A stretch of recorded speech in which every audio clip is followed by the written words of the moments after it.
Hey record nerds, have you seen the GOAT? I mean the GOAT Hair Wet and Dry Record Brush from Groove Washer. Clean and care for your records with the true GOAT of the game, the Groove Washer. Ask your store or go to groovewasher.com, stock up on cleaning supplies, and get the GOAT 10% off with discount code VinylGuide10. Get the GOAT Hair Record Brush at Groove Washer. And now, on with the show. Welcome to the Vinyl Guide, the podcast for record collectors and music nerds. Here's your host, the biggest record nerd of them all, Nate Goyer. Hey everyone, it's Nate. Welcome to episode 485 of the Vinyl Guide, the podcast for record collectors and music nerds. Ladies and gentlemen, I know your time is limited. I know it's very valuable, very precious, which is why I very much appreciate it when you spend a bit of it with me and allow us to talk a little bit of record nerd nonsense into your ear holes. And I think, again, today, you're going to be glad you tuned in. We are talking with Kim Salmon, who you may know from The Scientists, from the Be Suburban, from Kim Salmon and the Surrealists. He's been an Australian punk pioneer for many, many decades. Now, I won't betray his age, but let's just say in the mid-70s, he was ordering Ramones records sight unseen and forming those fantastic bands, like I said, The Scientists and the Cheap Nasties. He was making records out there, some very highly collectible records, which we'll talk about today. And his artistic endeavors continue on to current day. We cover his recent work with The Beasts, the new album by Kim Salmon's Smoke Salmon. We talk about his art. We talk about working with Numero Group on all the vinyl reissues that the Scientists are doing the last few years. And we have a really good time doing it. Again, Kim Salmon, Smoke Salmon, the new album is coming out on Cheer Squad at the end of February. You can go to cheersquad.com.au or kimsalmon.bandcamp.com. Order the new Smoke Salmon. There's limited colors. There's some really scarce variants there. I think there's only 100 gold ones available. So if they're available, grab them quick. cheersquad.com.au or kimsalmon.bandcamp.com. And by the way, what you're going to hear on this feed is only part of the conversation I had with Kim. There is a mucho extended version that I have available only for patrons of the show, patreon.com/vinylguide. Those of you who are following us up at patreon.com/vinylguide, well, you know the drill. Up there, we give commercial-free episodes. They're high resolution. And in this case, it's very much extended, another 20 minutes plus up there.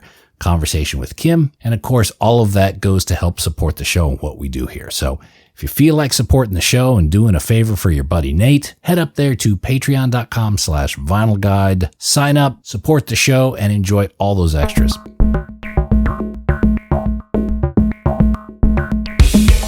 All right, without further ado, let's talk to Kim Salmon about his history with Australian punk and more.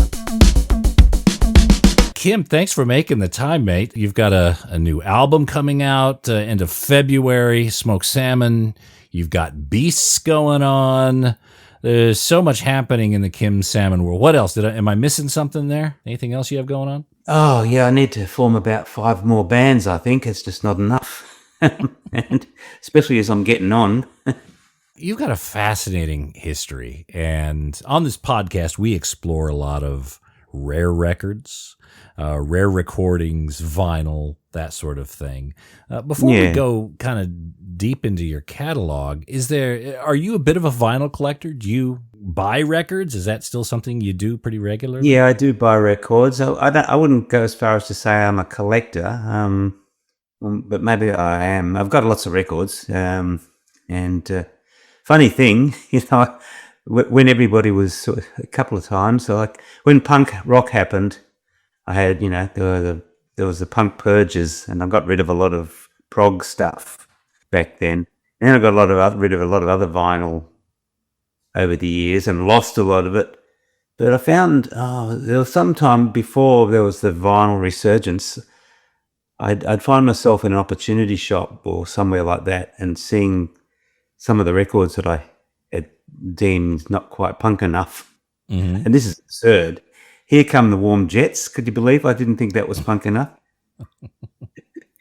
I got a copy of that, and I sold. When I sold it, I got a fair price for it, and I bought it back for nothing. So I think I did well in the transaction for that. So Buy low, then it happened repeatedly.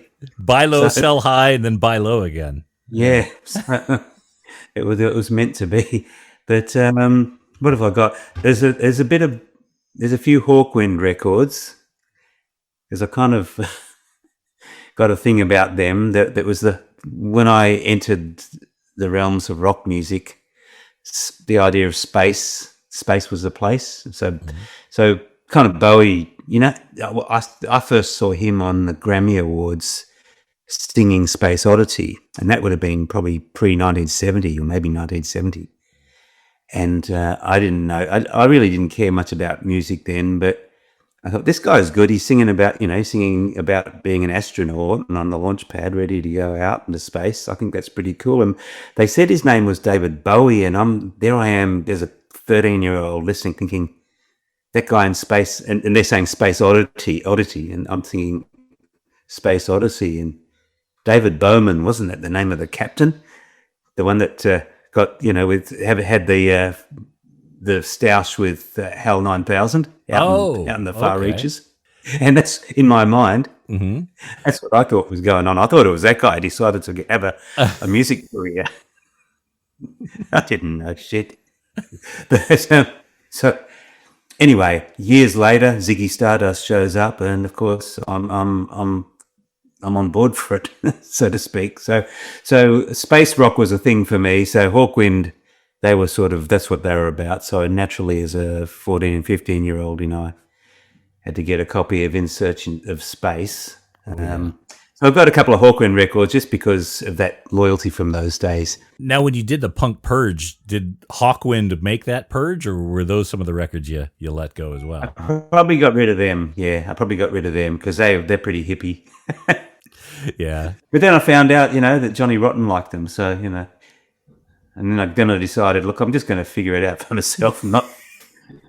Punk rock's not supposed to have a lot of rules anyway. So, so how did you get, because growing up in Perth, which the most remote city in the world, and especially those days, I think it would be I would imagine it would be pretty difficult to kind of get some of this very cutting edge material out there. But turns out you were able to. Yeah. How did you discover punk rock? Well, I read about it in Perth. We'd get all of our news, those that wanted it, 6 weeks after the fact, by reading the trade papers, New Musical Express and Sounds magazine. And around about 1975, I saw an article by one of my favourite writers, Charlie Murray, and it was called "Are You Alive to the Jive of '75?" And there's pictures of the Ramones, and they look different, and there was pictures of the Heartbreakers and things on, a lot of leather jackets, and stripy T-shirts and shades everywhere. It looked kind of cool, and so I read it, and his writing was so good that he made me want to be there. I just thought he was being disparaging about the Heartbreakers, but he totally won me over to them. He was saying something like they combined minimal ability with Mark 9 volume and Mark 10 posturing, and I thought that's got to be really good, whatever that is.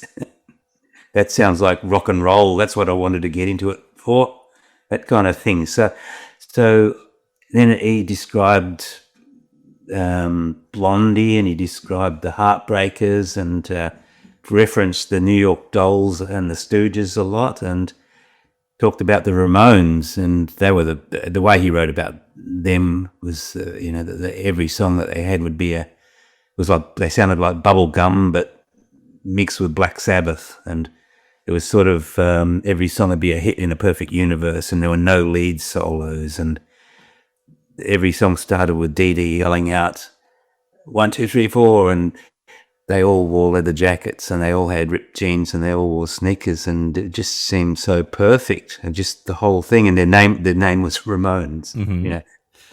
Everybody was called Ramone in that band. So I had to find out they mentioned punk rock, and I had to find out, what is punk rock? What the hell is it? So I went on a quest to find punk rock, and all the while proselytizing to my friends, and before you even heard it. before I even heard it, I knew it had to be good.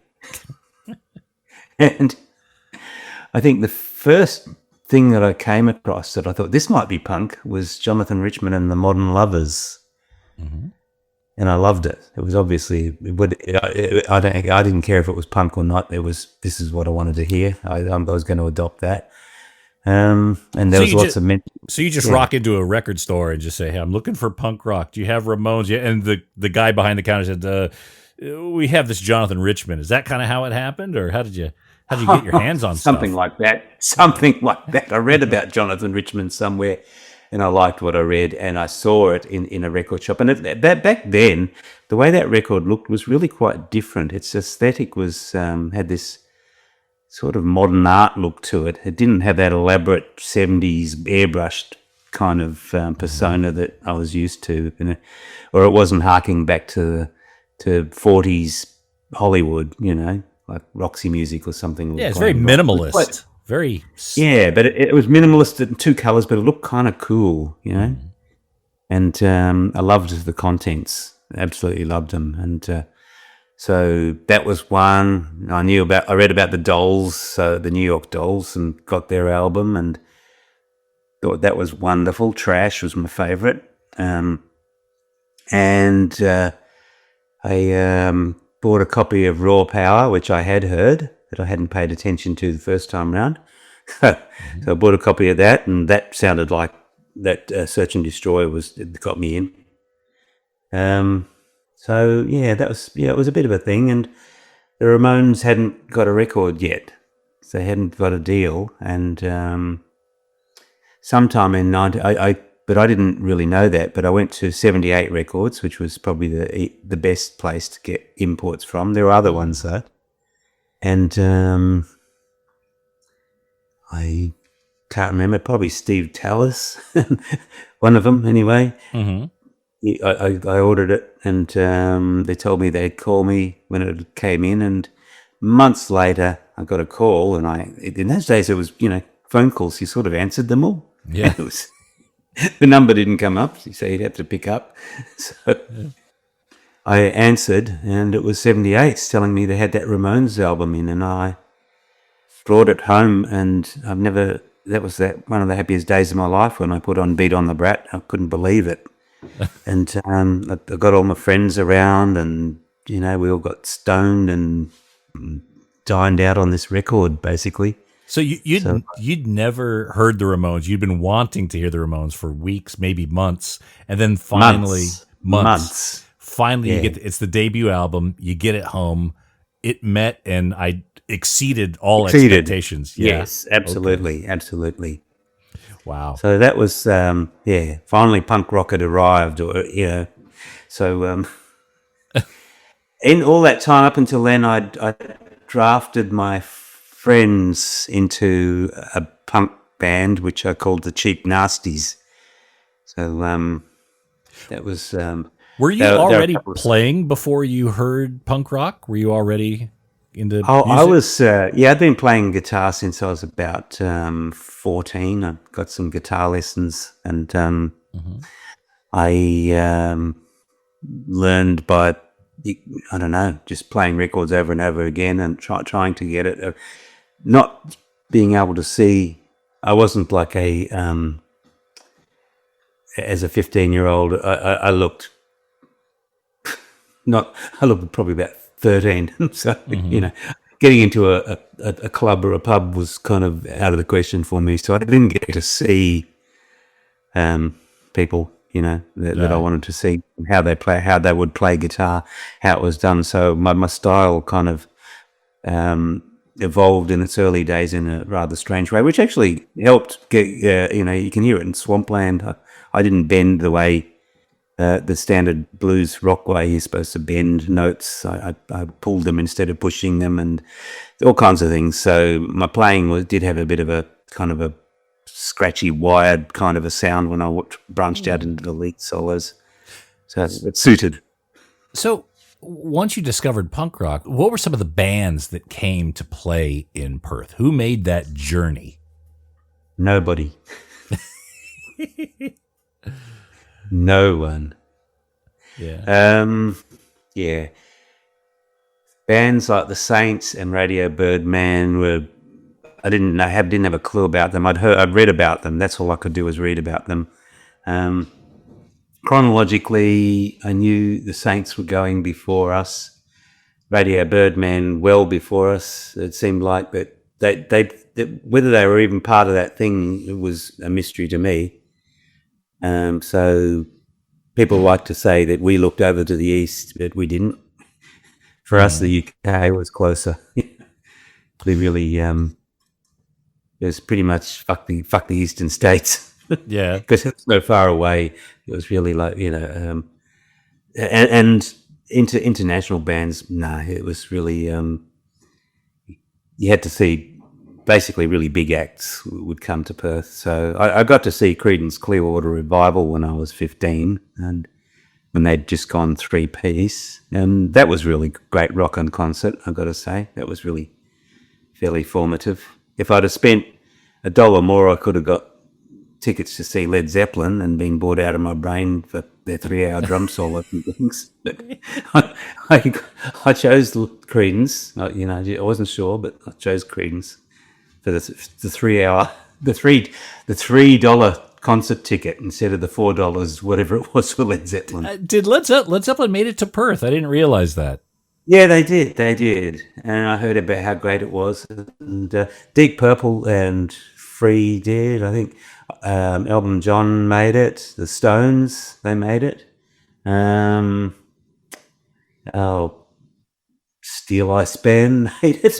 Canned Heat made it. It was kind of bands of that level. But when it came to punk rock, it was up to you guys, you and the Cheap Nasties, and there's probably just a handful of bands. Who came first? There were no bands. There were no. Yeah, there wasn't any. I didn't know of any others. The closest thing we found was something called Dave Warner, and from the suburbs, and we liked him because he had a satirical sort of presentation, and he wasn't. There were no sacred cows for him. He'd just tear it all down, and would be in a very funny way. So. And he had a real thing about the eastern states too. He was always hanging shit on the eastern states. So we thought he was okay. But there wasn't much around that fitted that description. So we had to do it. And eventually when the Cheap Nasties played at a gig big enough, supporting a band, it was the Elks, who were a blues band. Because our friend Dave Faulkner had made his way into that blues scene, and he was in a band called the Beagle Boys that did this kind of sophisticated urban blues thing that they had. I kind of was friendly with that crowd, and the Elks gave us its support, and that was in 1977 and early in the year. And a whole lot of punks came out of the closet, basically. It was sort of like more than you'd expect. Maybe it just the room was full, and it wasn't just with the blues fans. So it was really, and there were people that I'd seen. Cheap Nasties had done some small shows around here and there, but you generally wouldn't get asked to come back to that venue. I saw some of the people and recognised them, Boris Sudovic being one of them, and his mate Rod. And James Baker I'd seen walking around the streets with that pudding-roll haircut. He's hard to miss. Yeah. So I'd seen him. I'd wondered about him. I wondered what he was, whether he was one of us. He was at that concert. So at that concert, Dave Faulkner got talking to James, and they conspired to form a band on that night. Oh, so that was birth of the Victims. That became the Victims. Yeah. Wow. So the Cheap Nasties did all the slog, but the Victims took all the glory. So the Victims formed at a Cheap Nasties gig. That was pretty much. Yeah. Okay.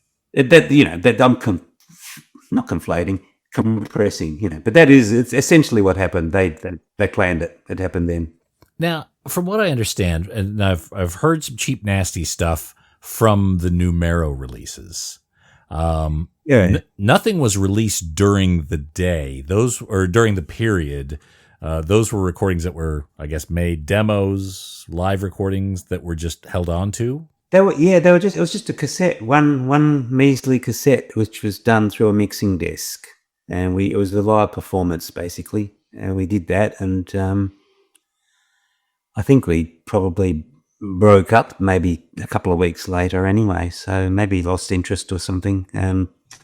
Yes, it's odd that it never went any further. But that's the reality of it. So, now, when you guys saw what Victims were doing, and they, pooled in their money and they made that Television Addict single, what was the response? What was your feeling seeing Victims do that? Did you feel that that's something you wanted to do? Was there, Well, I wanted to do it. Yeah, I was envious of them for sure, and I was envious for the way things went in terms of timing. I think we were there a little bit early and didn't really necessarily get it right or get it, I think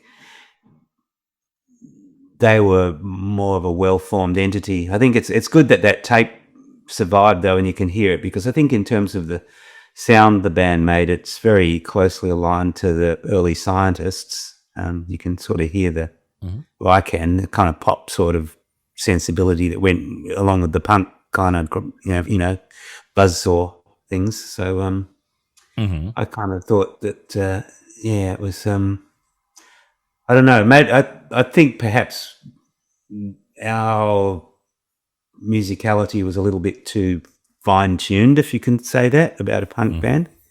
I think people thought, the Victims were obviously didn't care about being any good at playing, whereas the Cheap Nasties songs were kind of structured and there was tightness and that kind of thing, and in-tuneness. So it wasn't as obviously, quite an assault. I always wanted it to be more of one. The other guys, or some of them, there was factions, but the other songwriter, Neil, he and I think looking back, we're really great friends, and we were great friends before, but in that time there we became rivals because we had different ways of thinking. But I kind of owe it to him for pretty much teaching me how to write a song, because it was easy for him because I'd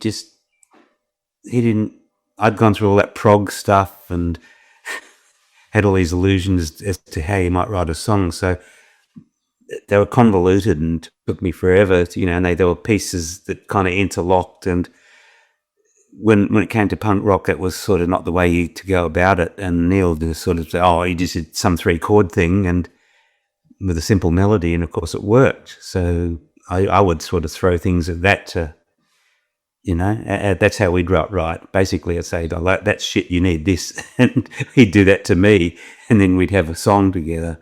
But I think I learned a lot about songwriting from working with him. But, at the time, we kind of were just squabbling.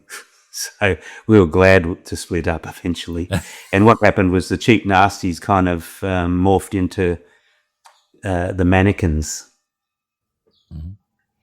And I didn't have a band, and then I joined up with some fellows. It was Boris and Rod, now called the Invaders. And then their drummer didn't last too long, and then the Victims broke up. This must have been 78.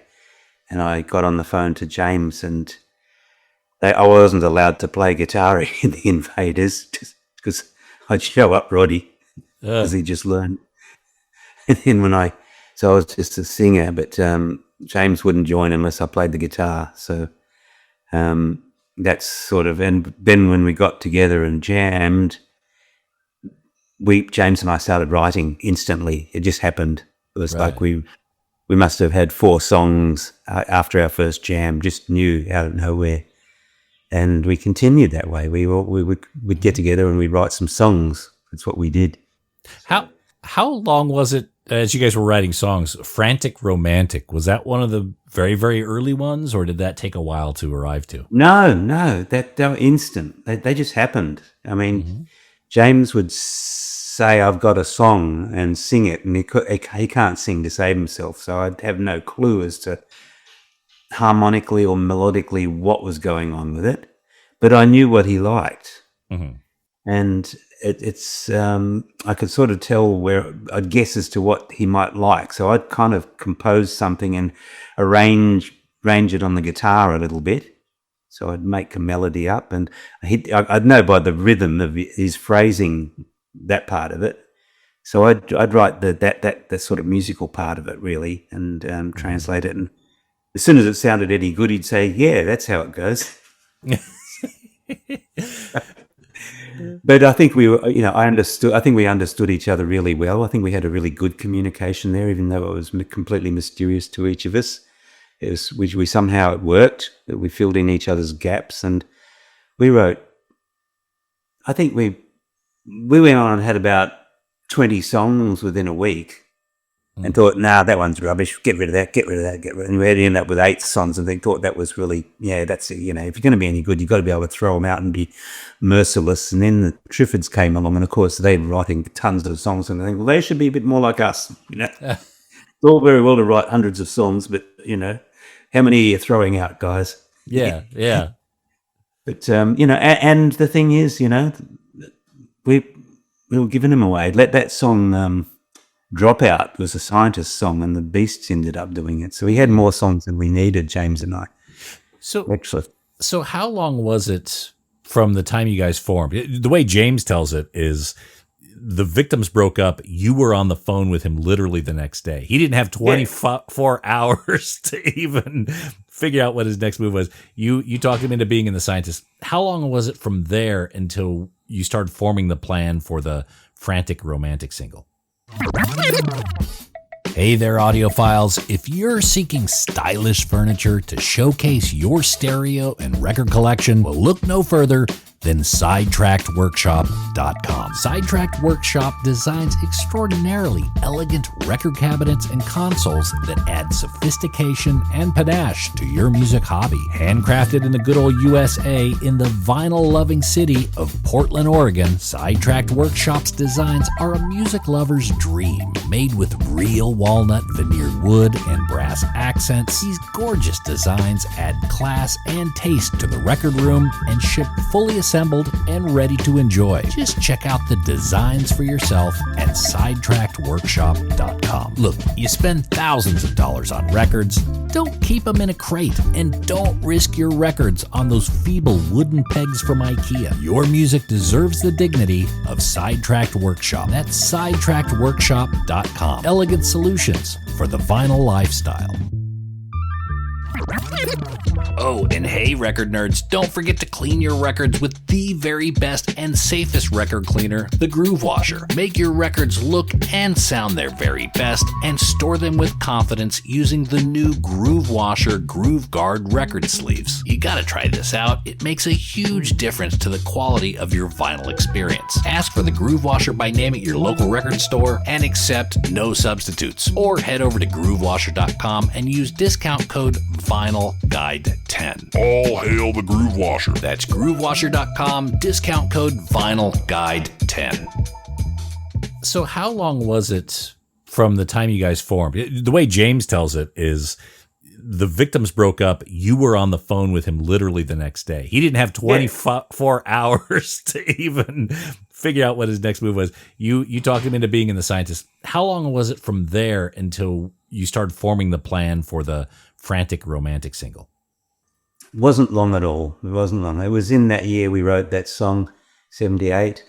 To me, it's so long ago, it's hard to know really, but it was in the very first wave of creativity that we had. So a lot of the songs that appeared on the Pink album, like I'd Walk the Plank for You, there's so many songs. Baby You're Not for Sale, which was on only recently on an album, a bootleg thing. So many songs that were written in that time. And then I think we had Boris and Rod left, and we had a bit of a reshuffle and had to get a new rhythm section, another guitarist, and not a new rhythm section, James was in it. We had to get a bass player and another rhythm guitarist. and this bass player Ian Sharp did a little bit of writing too. He added a little more of a literary aspect to the writing. So the second wave was when we wrote Last Night, Pissed on Another Planet, and It's For Real, that EP. It was sort of like that's where we were going, which was not that far from where we started with Frantic Romantic. See, the Frantic Romantic single, I believe there were 1,000 made. Is that right? Yeah. Do you remember that? Okay. And DNA Records. What do you remember about DNA Records? That was just a couple of guys in a fanzine that wanted to have a label, and we were kind enough to let them use put their logo on our record, really. Mm-hmm. It was just the idea it would be cool to have a label rather than just be ourselves. Yeah. That was all it was. But they weren't really a label. It was just, so some guys pool in the money. The band didn't pool in any money. It was these other blokes, yeah? Maybe they did. I don't remember. James would be able to tell you more about that. He was a lot more on board about organisation of the band than me. I was more about writing the tunes and the artistic side of it. So the cover art, the logo, it almost looks like Kiss lettering saying scientists. Oh, that wasn't me. That was the bass player that we had in for about 5 minutes. His name was Dennis Byrne. I think he left. He was a bit too muso-y for us, but he was also a graphic designer, or he had graphic design skills. Okay. And he designed that cover, and it's a good cover. I like it. I'm not that's a great thing that he contributed to the band. Probably the most. That was his contribution. Probably, the Kiss writing. Yep, that's great.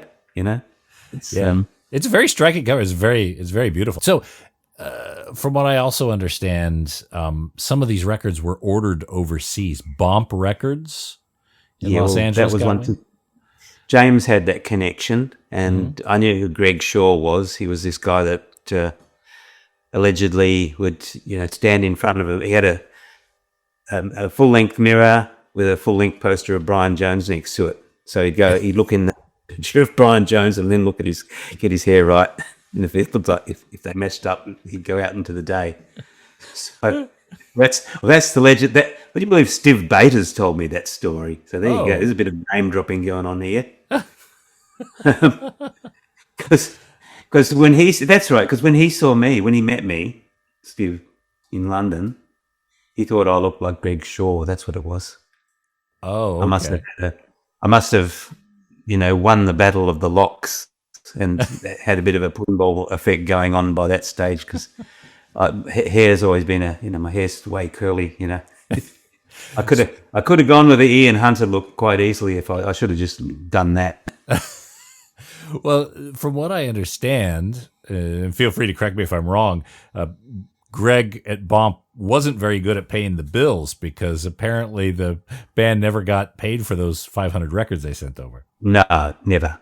Saw nothing. So, but and the record, James recently told me that he had read or heard a podcast or something with Chris Robinson from the Black Crowes, saying that the most expensive record he'd ever bought was Frantic Romantic for $800. Oh, wow. So that was not so long ago that I heard that story. So that is a very hard to find record these days. There's generally upwards of 1,000 Australian.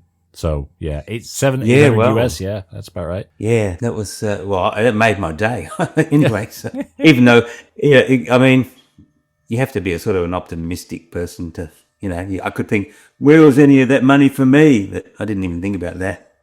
It's just like easy come, easy go, I'm getting to hear this story so many years later. That's cool. Yeah, well, there's probably a time where you guys had boxes of them, wondering how the hell you're going to sell them all. Probably at James's place.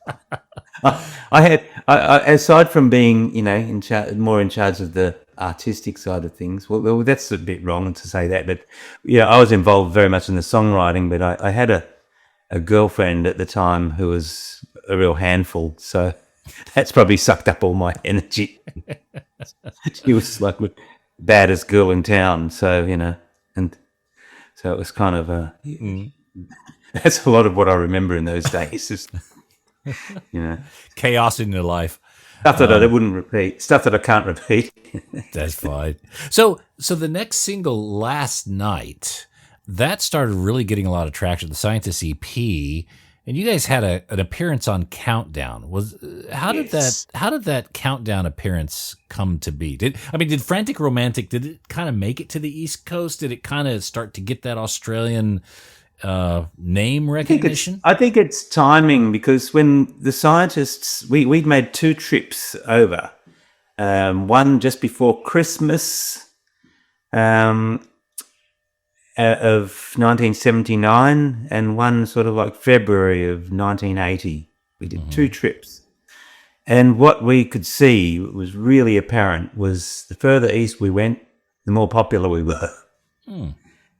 It was like we got to Sydney and Rob Younger was coming to it. He was at our show down at French's downstairs in Oxford Street. It was the second time we went there. Mental as anything with coming to our gigs. It was like there was really there was a lot of interest in the band. It was really so that first time, I think it was that got the ball rolling, and we went back, and at the end of that second trip, I think by then, Molly Meldrum had decided he needed to maybe be part of this new stuff that was going on. And I know he'd had that, there was a Tasmanian band. And they weren't called the Romantics because that was the US band, but I'm trying to think what their name was. Their name, it totally escapes me now. It'll come back to me after this, but they were definitely, you could tell they were definitely in this sort of power pop vein. And there was, you'd see a lot of bad new wave, a lot of Fashion Victims on Countdown. But Molly Meldrum obviously saw about our single or something at just the right time, thinking, well, this is something, I need to have something like this. We were put on with one of those tragic Fashion Victim bands and paired up with them, and the idea was that they were called the Aliens, and we were going to be checking them out in the alley, and then they'd be coming and checking us out. And we said, look, can we just sort of be, we'll just do our thing. The set designer had put these big Harley Davidsons, big choppers on the set, and we said, nah, get rid of those. He wanted me to be sitting on the back of the chopper, backwards, and then strut up to the microphone. And I said, I'm not Freddie Mercury, and I play a guitar. It's going to make that hard. Get rid of it, piss them off.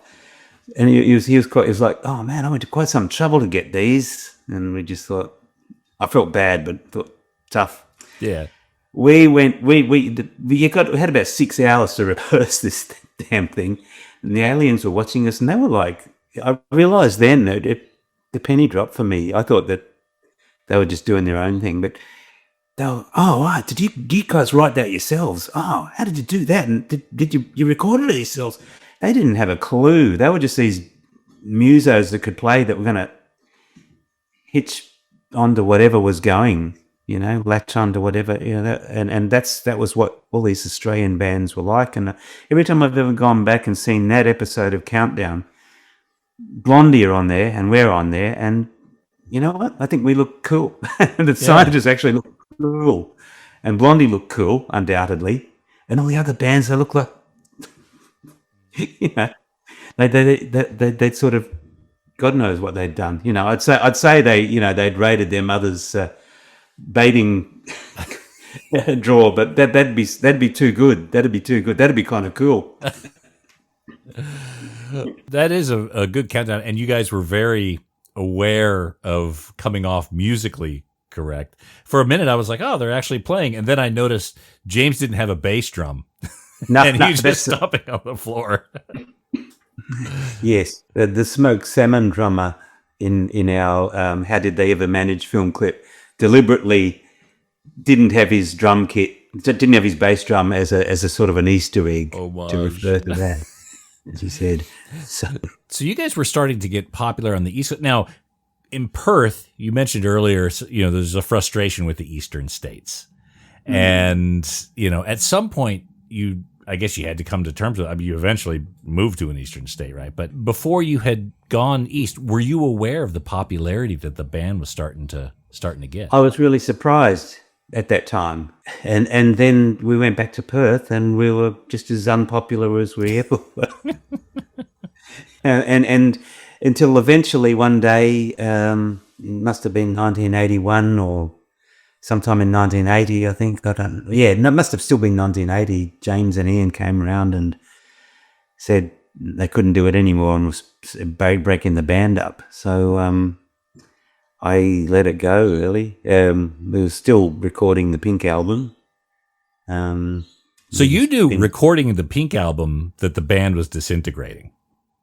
Yeah, we finished it off, but I think that there's a lot of things said about that album, but I stand by it. I think it's good.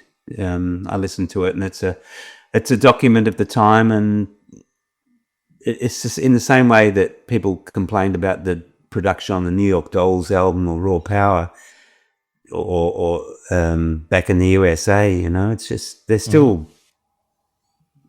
It's hard to kind of.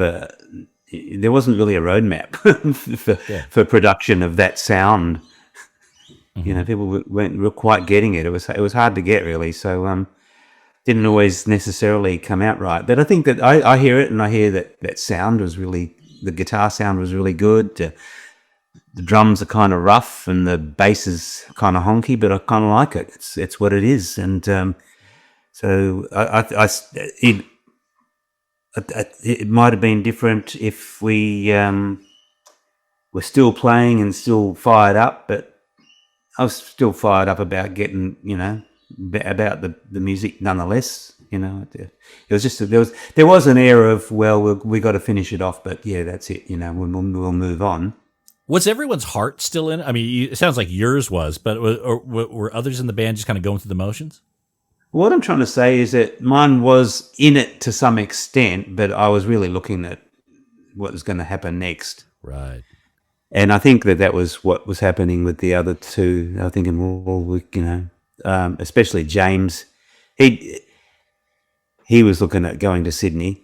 That's what he wanted to do. And I formed a band with all my ideas. I wanted to get back to something really primitive. Like I'd heard the Cramps and really loved them. I thought that the way that was like, that's what punk rock was meant to be. It was something about it. So I looked for things that had that embodied the same things that they did, which there wasn't that much that was as extreme as the Cramps. Right. But I definitely, that they pointed the way for me, and I set about writing more material with a friend of mine who helped fund the Pink album. His name's Kim Williams. Mm-hmm. And in a way, I still wasn't writing lyrics, you see, so I was having to tell Kim what I wanted for songs, and I had this idea for a song that was sort of like a mission statement for what, this is the sort of band I want. So I had a bit of Roy Orbison in it, a bit of Swamp in it, a bit of, just two chords, some fractured, inner city guitar playing too to go with it. Mm-hmm.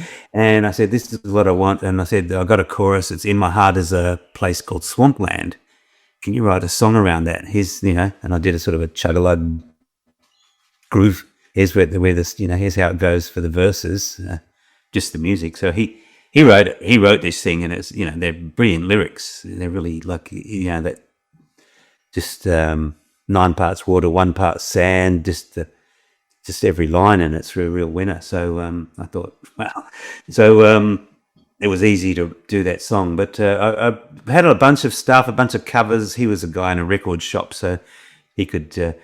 So he was naturally into the power pop thing, naturally, as record shop guys often tend to be, which is sort of what the scientists had been like. But I didn't want to do that power pop thing. But as the band, as the scientists were disintegrating with the album, And you were thinking about what's next. Yeah. Were you thinking of refresh of Scientists, or you were thinking of a completely different project? I was thinking of a completely different project, and I had the drummer, Brett Rickson. I found him, and we both shared a love of the Stooges and Iggy, so that was a good starting point. Kim could write some lyrics, but, there's a lot of... He wanted to do a lot of pop stuff, so that was a bit of a problem. But we sort of... It was a bit of a mishmash of styles in this band. It was called Louie Louie, obviously after the song, because I thought, well, that's a primitive rock song. That's kind of what we're about. And I also thought it was a bit of a piss take of the fact that there were bands with names like Duran Duran, and there was a Melbourne band called Piano Piano, and I just thought, we'll have a band called Louie Louie. So, and one day Boris Sudovic came along and saw me and said, yeah, that's all good, but, why don't we get the Scientists back together? Come over to Sydney. Everybody over there is doing what we did, and we'd make a bomb, it'd be great. He said, look at the Sunny Boys, look at the Riptides, they're just doing what we did, and I was convinced to do it. And I contacted James, and he was already in the Hoodoo Gurus.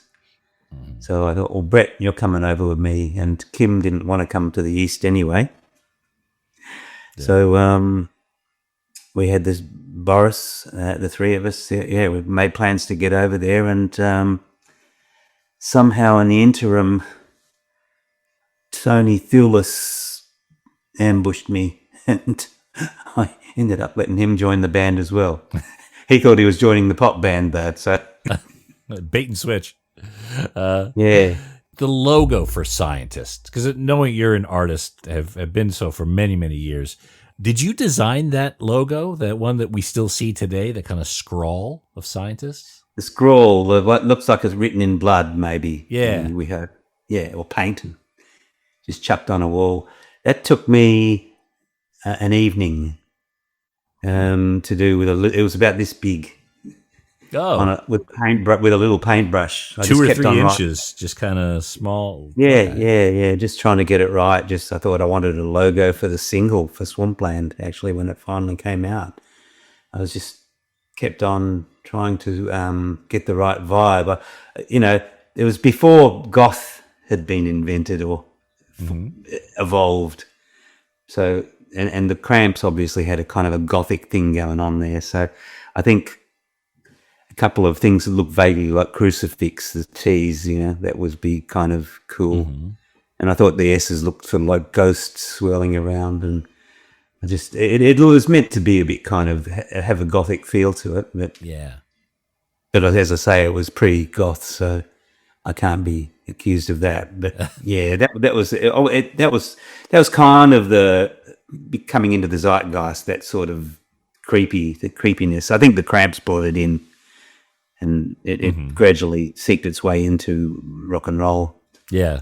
There's that darkness, that element of darkness and mystery. Do you still have that piece of paper, that original Scientists logo? No. I sent it to Bruce Milne, and he did a bromide of it, and it's better. But we still use it. I actually had to find it a few years back in 2017 when we were coming back, and decided that we needed to do a single. It was that French thing, Mini Mini, that Jacques Dutronc number. To finding the logo was really quite hard. I had to find something that was high enough res on the internet. So it was a bit of a challenge, but we eventually got something. But and I got it somewhere in some Dropbox folder. Yeah, okay. I got that, but it's not the original. No. Well, it's a replica of the original. Okay, fair enough. Yeah. You guys toured Southern California. You played in Southern California in the early 80s, yeah? No, we never got to the USA. We got to UK and Europe. And it was a plan, of course, but and we'd signed up with a record label called Big Time, which was, I think there's some connections with Enigma, but I'm not sure. It was a label that had signed up the Hoodoo Gurus. Right.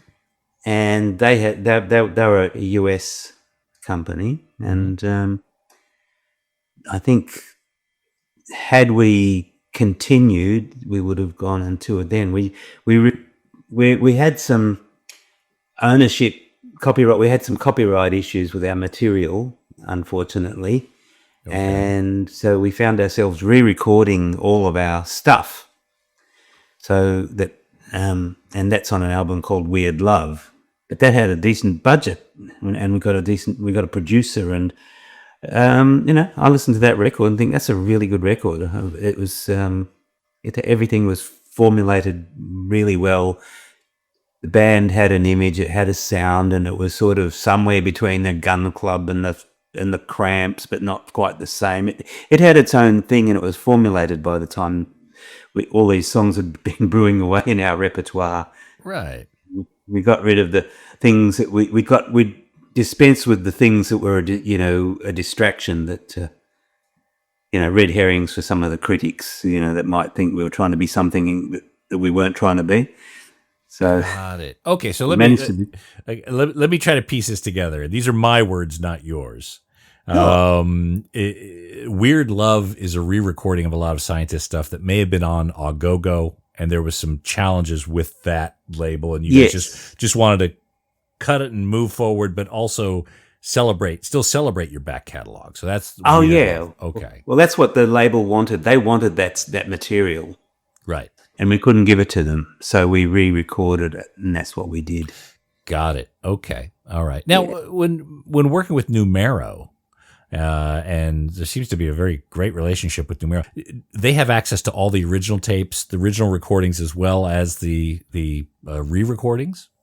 Yeah. We'd got them from Bruce Milne from Augogo, so it was okay. Everything was long patched up. Okay. So we're fine. So we'd got all the material back, maybe back in the early 90s. So it was okay. We'd had it. It was there and available for us.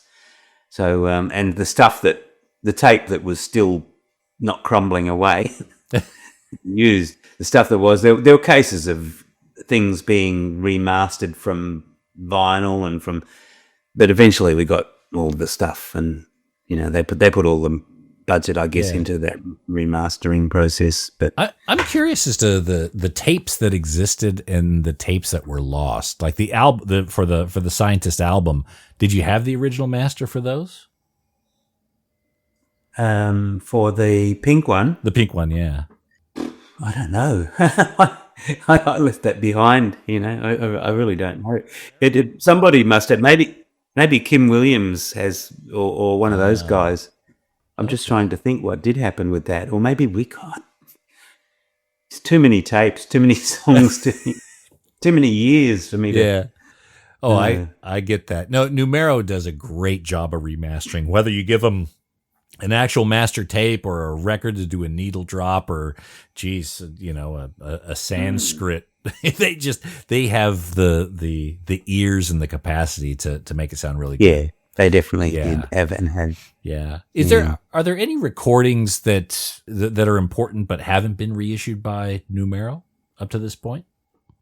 From the Scientists? Well, there's stuff in the can, basically, so to speak, is I think the actual Human Jukebox, as it originally appeared, is going to come out, and I think they're going to put out that Rubber Never Sleeps cassette as a cassette. Oh, okay. I believe that's going to happen. I think they're sort of going through the catalogue, and I'm not sure. I know there's a schedule. Eventually, everything will come out. Yeah.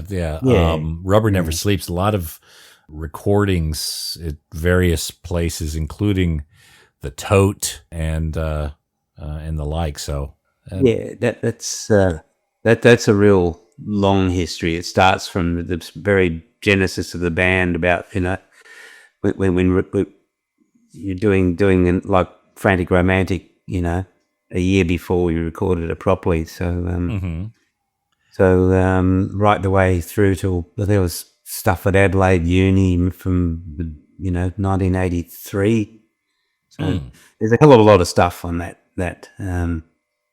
recording. It covers a lot of ground. I think there was a live to air on Sydney Station 2SER. It was made up a bit of the material. It was with maybe that version of Swampland, I think, and When Worlds Collide, I think. Yeah, there's some stuff. There's a lot of stuff that from a long, it's a big wide sweep on that, so it covers a lot of ground. Well, the band is so beloved, and so many, and you can tell by the amount of recordings that were made. I guess to me, that's a really good sign that you had a lot of people that were so fanatical about the band that they made the effort to tape them and save those tapes, so you were able to bring them forward. No, that's true. That is a good way of looking at it. Well, you've got a lot going on right now. You've got the Beast Ultimo. You've got several dates with the Beast coming up. I think Sydney and Melbourne. James has hinted that he wants to get back in the studio, so that may be something in the coming months. Then, of course, Smoked Salmon, and you've got the album coming out February 28th. That's on Cheer Squad, yeah? Yeah, that's right. We've actually got a single coming up, third single. This one will just be digitally available, but it's got our lead guitarist, I should say. I'm the rhythm guitarist in Smoked Salmon, Claire Birchall, singing. Right. She's singing because she's a remarkable singer in her own right, and so she sings. It's called Hey Hey Narcissus, and we just did a film clip for that. So there's before or with the album, there'll be the single. So there's a bit going on. Yes, a lot going on. So that's that one. So you haven't heard. Yeah, there's a lot more from Smoked Salmon. I'll certainly put some links in this episode page. There's a Kim Salmon official Facebook page. Of course, kimsalmon.bandcamp.com. There's the single of Hell in a Handbasket, and These Grooves Are Haunted. There's limited singles up there, special pressings like of 50 or 100. If there's some left, you probably want to grab them. They do sell out pretty quick. And also the Beasts.bandcamp.com, Ultimo, and the live companion album. So there's a lot of quite colorful artwork on the Smoked Salmon material. Is that from you? Where is that artwork coming from? That's me. Yeah, that's me painting. Okay. It. I do. That's I paint watercolor, but in these bright inks that I use. A particular brand that I've got a thing about. But that's not really indicative of my actual art practice. That's just, it started, I think, had a gig in maybe 2023. I thought I was in Perth. I was actually doing an art residency where it ended up with an exhibition. And I was over in Perth doing that. And in the course of it, I needed a poster, and the only way I could do it was by painting it. So I painted a poster, and it was the obvious thing. Band with all salmon heads, and I kept on doing that every time it was a poster. And then when the album came, I did a picture, and the first single was actually the second take that I did for the album cover.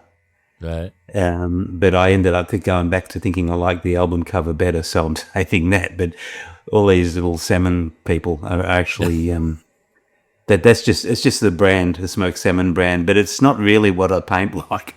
Yeah. But it keeps me busy, but it can take up your time. But I'm trying to break out. I've had quite a few exhibitions now. I had about 5 or 6, and they've all done well. So Any coming up this year? Well, I'm working on one now, but there's no date or anything, and it'll be. I'll stick with the people that I work with. They're called One Star Lounge and Gallery, and it's her name's Katie Beale, and she's a really good friend of mine. She's actually Mick Harvey's partner, and he's sort of a partner in this venture, this gallery. But they're but it's kind of more her thing, and I feel very loyal to them, and they've always stuck with me. So I think when sometime this year there'll be another One Star exhibition, and I'm sort of about maybe I'm about 6 paintings in, and I've kind of come up with a new process. I think I'm still a bit experimental about it. I don't sort of like to. I don't like to. Yeah, sorry about the scientific analogies. I don't like to be too formulaic about how I approach it. I like to sort of. I don't know. It's some kind of subconscious process that I like to happen, and it's a little bit like surrealism what I do, but it's not surrealism. It's somewhere between abstract and surreal. I can't really put my finger on it. But that's where I'm working, and I'm kind of trying to forge ahead in some slightly new direction, and I feel like I'm making some headway, but I can't really explain it. You'd have to see it, but that's sort of what's really occupying me. Excellent. Well, I look forward to seeing it once it's available to see. Yeah. Oh, great. Excellent. All right. Well, looking forward to that. Look, Kim, again, thank you so much for spending time with us here and being patient with our record nerd questions. I want to remind folks that Kim Salmon's Smoked Salmon has an album coming out February 28th. It is available at Cheer Squad Records, or you could also go to kimsalmon.bandcamp.com. I'm sure there are links to be able to order those and secure one. Also, there's quite a few singles to check out in the meantime. Follow Kim Salmon Official on Facebook. And, of course, see the beast when they are in your backyard. And Kim Salmon, your Smoked Salmon is touring as well up and down the East Coast. So you're going to kind of be all over the place. So a lot of opportunities. Like always. A lot of opportunities to see Kim. Make sure you take advantage of that. Kim, thanks again for coming on the show, mate. Hey, thanks, Nate. It's been an absolute pleasure talking to you. All right, take care, man. See you, Kim. Cheers.